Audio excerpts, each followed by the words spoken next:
I've seen you. Let me see your face. You are the one from my dreams. Hello again. Oblivion. We've all played it. You spend half an hour turning your character into a wonky lizard named Legs, and then you get freed from prison by Emperor Patrick Stewart. What is it he says just before being assassinated? Ah yeah. Close shut the jaws of Oblivion. The Emperor himself gave us his necklace and bestowed this quest upon our valiant protagonist, Legs the Lizard, who intends to get that job done with all possible haste. Having realized his calling as some kind of scaly paladin, specializing in the blade, healing, and running quickly. Once free of the rancid sewers, his urgent quest begins. Ah.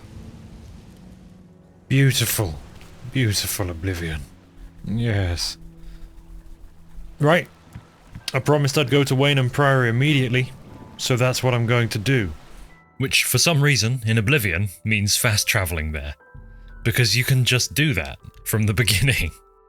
Anyway, as we were told, Joffrey is here, and once he's taken the Amulet of Kings from us, he tells us to go and find Martin, the Emperor's secret heir.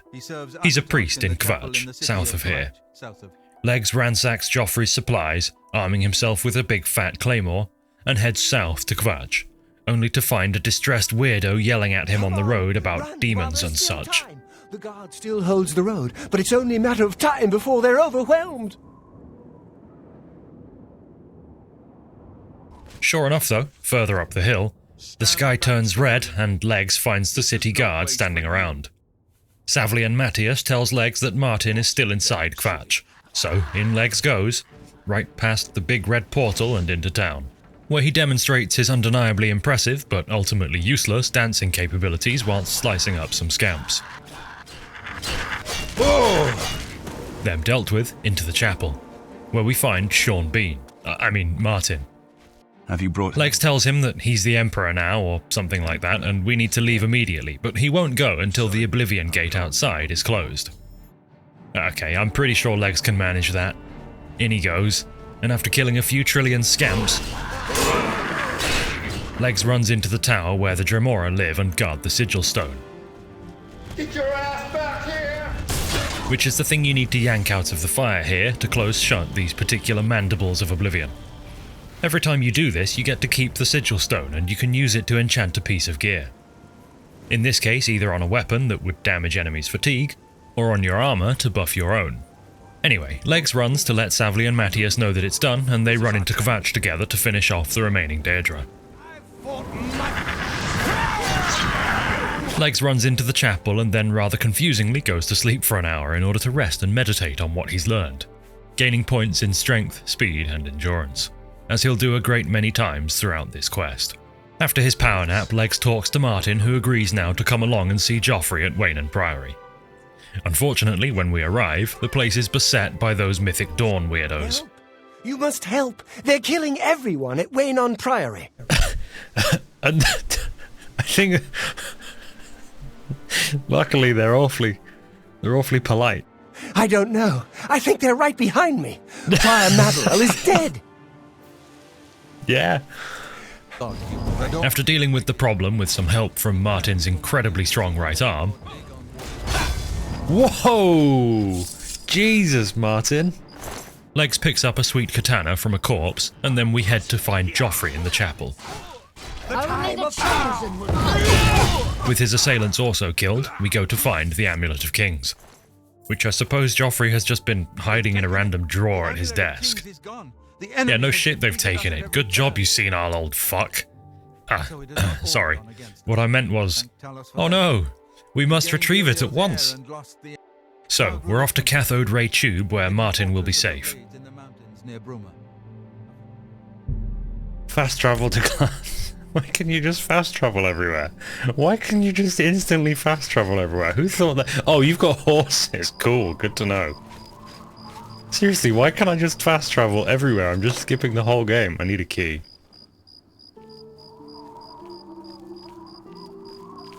I've put myself in your hands.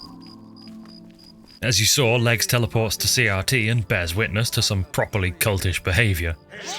Dragonborn! Hail, Martin Septim! Hail! But once the chanting calms down, Joffrey tells Legs to go and meet Barris in the Imperial City, who we already met back when Patrick Stewart sprung us from jail.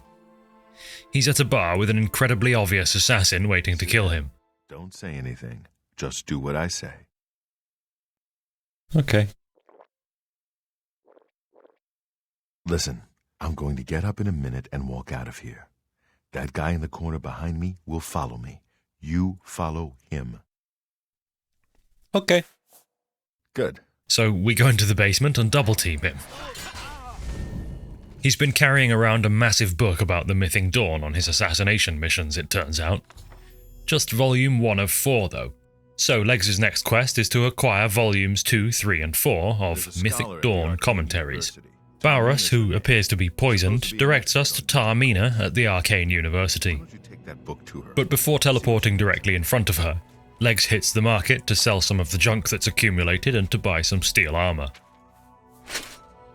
Oh, buddy, look at that.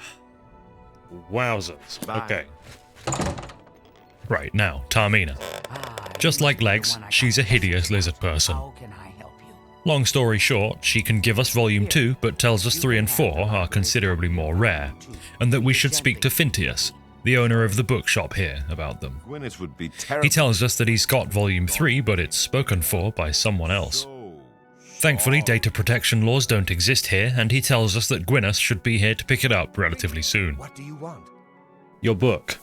I figured this would mean killing Gwyneth, honestly, but all I had to do was tell him that the book is linked to the death of Emperor Patrick Stewart, and he hands it straight over. I don't want anyone to think I had anything to do with their insane plots. Here, Volume 3 is yours. What you do with it is your business. He also, rather helpfully, tells Legs where to go for the 4th volume. The sewers, where there's a space set up for a secret meeting. Legs sends Barris to meet the Mythic Dawn weirdo, but obviously wasn't sneaky enough, and they immediately turned hostile. Dagon will welcome Oblivion. Dagon will welcome. A short fight later, Barris is dead, and Legs has the book. And also the 14 gold that Barris was carrying. I mean, he doesn't look dead, but I'll take the word. Back at the Arcane University, Taormina says the books must have some kind of code and tells you to just figure it out on your own, essentially. Fine. The incredibly well-hidden code is that the first letter of each paragraph in the 4 volumes spell out Green Emperor Way, where tower touches midday sun. Green Emperor. So for a while I wandered around the Imperial City looking up at the sun, before realizing that one of the tombs here was glowing. Oh. It marks the location of the Mythic Dawn shrine on Legs' map near Shadenhall, which unusually we can't fast travel to, so we'll need to do our first little bit of running instead. Once inside, a strange man greets us. Actually, you meet a few strange men at this point in the quest. Warden of the Shrine of Dagon. They take all of your things and take you to the strangest man of them all, Mankar Cameron. Praise be. Who's talking some big cult stuff whilst standing over the magic book that Martin needs back at CRT. When I walk the earth again, the faithful among you shall receive your reward, to be set above all other mortals forever. Eventually he zips off to paradise and you're given a knife and told to kill a random Argonian in order to join the club. Fair enough. I've done worse than that to join a club before. Dagger. But what's in this book anyway? Just gonna have a quick read of this. Interesting. I mean, it doesn't say. Okay, never mind, didn't do that. Where were we? Yeah, you're given a knife and you kill this sleeping Argonian with it, and just like that, you are now a member of the Mythic Dawn. Just one problem. That wasn't really my objective. I've still got to steal that book. So Harrow, one of the guys who greeted us, has all of our equipment, and is just wandering around with it under his robes, apparently. Legs is able to pickpocket his katana back before Harrow notices him stealing. And with that, once in a secluded area... Can I just kill him?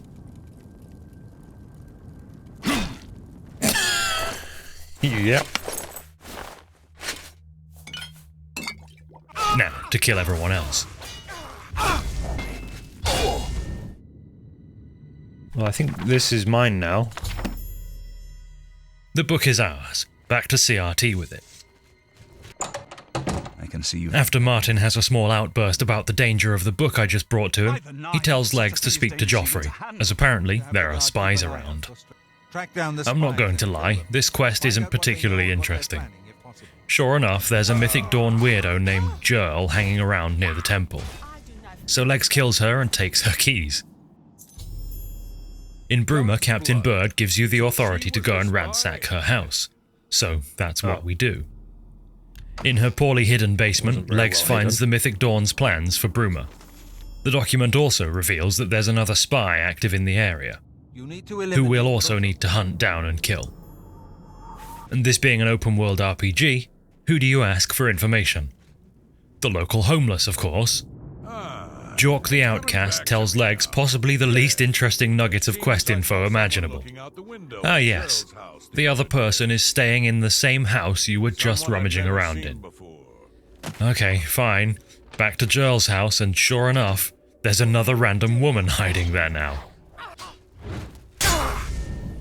Right, now that we've done some busy work for Joffrey, he tells us that Martin has made progress. Who tells us that we'll need 4 items to chase Mankar Cameron into his paradise.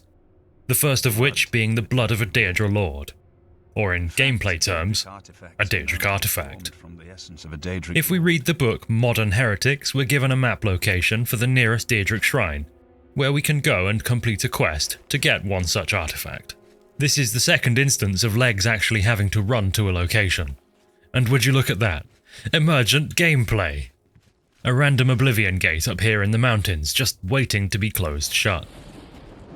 This one actually took a long time and had some pretty tough encounters in it, but a few billion more scamps and Dremora later, Legs is yoinking the sigil stone and back out in the mountains like nothing ever happened. He uses this sigil stone to enchant a silver short sword, making the Sword of Sleepiness. But anyway, back on the mission. Onwards to the shrine of Azura Legs goes. After persuading someone of his good intentions, he's told that in order to speak with Azura, he should visit the shrine at dawn or dusk with an offering of glow dust. Leave her an offering of glow dust, and perhaps she will deign to speak with you. Not having any glow dust to hand and not willing to waste time hunting down a will-o-wisp, Legs teleports to the market district of the Imperial City, thwarts an assassination attempt, and then buys some shiny dust. Once back at the shrine, Azura asks Legs to go kill some vampires in a mine for her. Bring the peace of death to my followers, and you shall earn my gratitude. Okay then. On the way to the mine, after suffering a small but embarrassing fall... Wow, look at that. Oh. I fell. There's a fucking Oblivion gate up here. We discover another Oblivion gate, hiding once more in the mountains. So, as is Legs' oath-sworn duty, in he go... Oh, it crashed. Well, in he goes. This is why we quick save every 30 seconds when playing anything touched by Todd Howard. Right, you know the drill with these gates. The only difference with this one is that we're apparently high enough level now to face clan fear. I'm not sure why this one had a spoon on it. But whilst working through this gate, Legs reaches the journeyman level in the blade skill, meaning he can perform disarming power attacks, as Legs will now demonstrate. Haha! You've been disarmed! He closes shut these jaws of oblivion, and this time we get a subjacent sigil stone, which can create a rather nice weapon.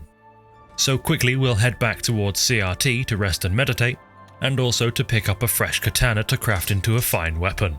Nothing personal, kid. Now, vampires. I get the feeling this cave was supposed to divert you from the main quest and onto the one where you become a vampire and have to do all of the things associated with being a vampire. But through a combination of a very powerful katana, his Argonian disease resistance, and a little bit of luck, Legs avoids this fate, steadily working his way through the vampires and even stealing some fancy dwarven armor in the process. With that done, back at the statue, Azura materializes an artifact for Legs. A giant fat soul gem. which would surely be a nice thing to have, but it's going straight to Martin. Are you ready to give Immediately after giving it to him, Joffrey pipes up once again, saying that there's an Oblivion Gate that's just opened outside of Bruma. Oblivion Gate? I know just the guy. But we're not simply running in and closing this one.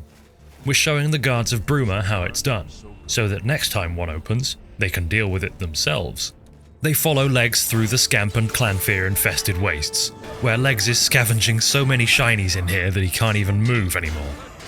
They include a permanent 20% chameleon ring, which would be really amazing if we were playing a stealth build, but, you know, we're not.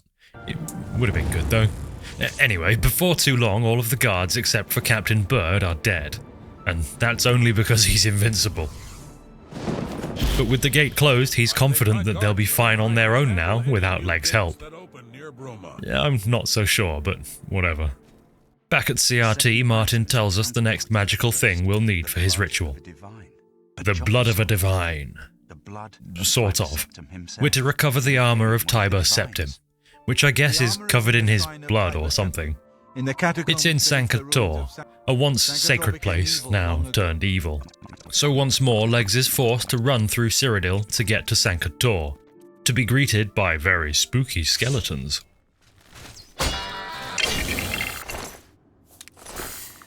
Once inside, we're greeted by some extremely spooky ghosts, before eventually coming across an undead blade.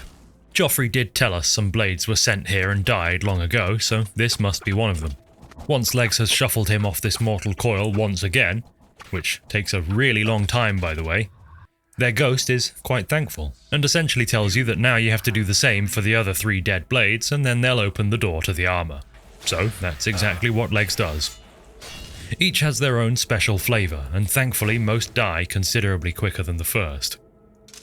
The second drops a 2-handed version of the blade's katana, enchanted with disintegrate armour, the third drops a shield with a decent bit of damage reflection, and the fourth a 1-handed sword with cold damage. That's all very good, but now we can go and get the thing we came here for. The armour of Tiber Septim. Thanks fellas, enjoy the afterlife I guess. So, back we go yet again to CRT, where Martin thanks us for the armour and tells us that the next thing we need is a great Welkin stone, which conveniently he knows we can find in the ruins of Miskarkand. As usual, very dangerous, many have perished, etc, etc, you know the drill by now. So it's off Legs goes to his, apparently, very certain death.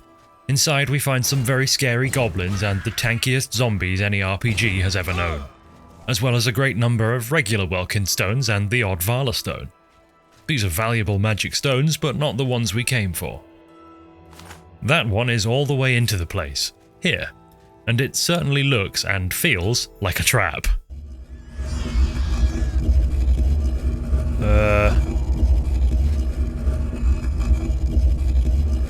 Oh, that's never a good thing when that happens.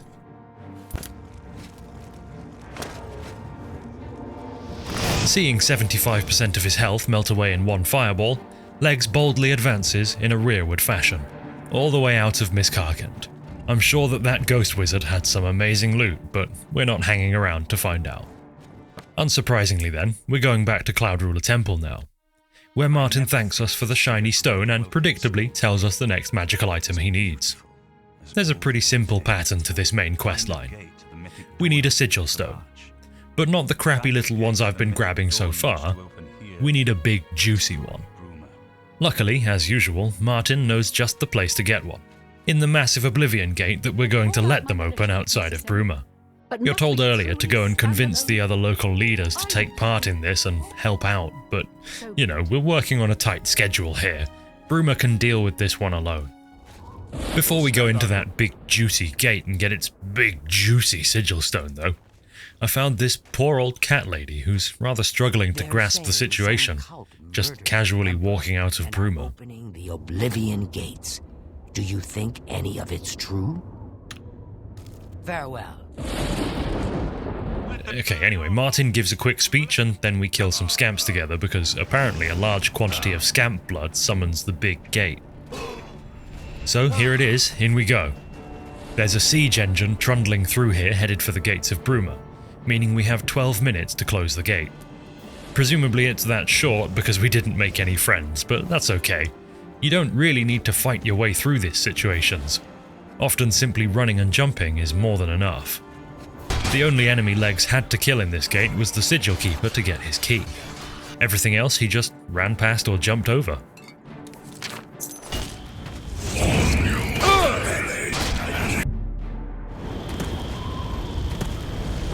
Very good. Everyone clap. All 3 of you that survived.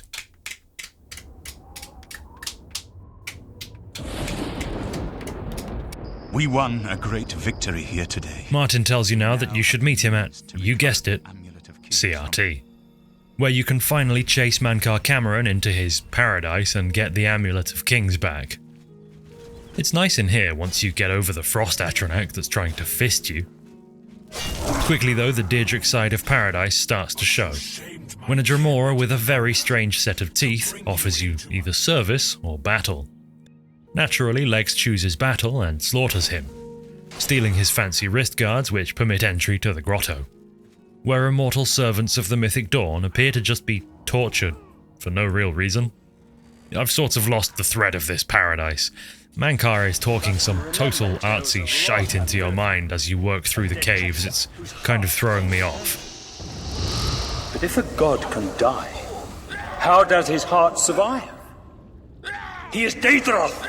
Tamriel, But whatever. With the wrist guards on, you also can't leave the grotto, and you also can't take them off. But luckily, and perhaps as you might expect, some of the folks here rather regret their life decisions. One such regretter, named Eldermill, offers to help you remove your wristbands and help you go get Mankar. His plan, apparently, involves pretending to dip you in lava and then getting himself killed. A few caves full of Dremora later, you run back into him, having presumably experienced the pain of immortality, and he somehow removes your bands. There. You're not a prisoner of the Forbidden Grotto any longer. Let me come with you. So now you go killing together. Look at that. Legs made a friend in all of this. How lovely. They kill this massive guy named Medrak together, and Legs steals his Claymore of Pain, which is rather good, actually. Back out of the grotto in paradise, you run into some old friends, and they lead you to Mankar. Soon Mehrunes' day come. Do your worst. I do not fear death. Legs kills them. But then in a sharp about face with regards to his weapon of choice, Legs kills Mankar himself with a fire staff he just stole from one of his followers. I probably should have been using magic all along. It turns out it's quite a bit stronger than swords. But anyway, once the big man is dead, his paradise crumbles and Legs finds himself back in CRT with the Amulet of Kings, which he gives to Martin, who gets a little nervous but eventually slams on that bling. Which means it's time for him to light the dragon fire in the Imperial City and something close shut the jaws of Oblivion. You get the idea by this point. For some reason, this starts with bureaucracy, but that's mercifully interrupted by a massive red guy appearing outside. Martin says, from behind that fire elemental, that we somehow need to get past Mehrunes' Dagon into the Temple of the One. However will we do it? Well, we'll do that by walking past him and into the Temple of the One. I'm not sure whether there was supposed to be more to this, but that's how I did it. Once inside the temple, Dagon breaks the roof open, Martin goes Super Saiyan and turns into a dragon, they have an epic fight in front of you for a while, and then Dragon Martin turns into a statue.